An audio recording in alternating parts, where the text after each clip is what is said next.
સૂર્ય, મંગળ અને શનિ જેવા ગ્રહો માઇલો દૂર છે અને તેમની ઉર્જાને સ્પર્શ કરવી અશક્ય લાગે છે. પરંતુ ભારતમાં એક એવું સ્થાન છે જ્યાં આ બધી બ્રહ્માંડિક શક્તિઓ સમુદ્રના ઊંડાણમાં અસ્તિત્વ ધરાવે છે. આ વાર્તા ત્યારે શરૂ થાય છે જ્યારે ભગવાન રામ તેમની વાનર સેના સાથે લંકા પર આક્રમણ કરવાના હતા.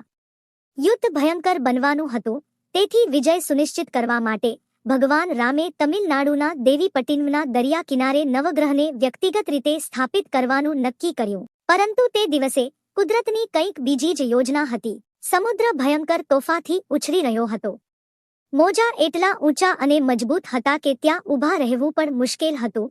પૂજા કરવાનું તો દૂરની વાત છે. જ્યારે તેમના પ્રયાસો નિષ્ફળ ગયા, ત્યારે ભગવાન રામે નજીકના તિરુપુલ્લાનીના પ્રાચીન દેવતા ભગવાન આદિ જગન્નાથ પેરુમલને આરાધના કરી.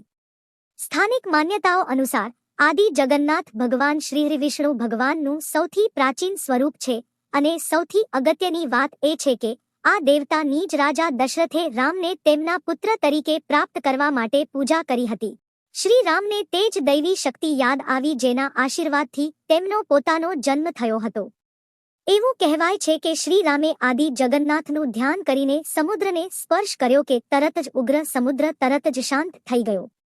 તે શાંત પાણીમાં શ્રી રામે પોતાના હાથે 9 પથ્થરના પાટિયા સ્થાપિત કર્યા. ત્રેતાયુગથી આ પથ્થરો એ જ સમુદ્રમાં હાજર છે.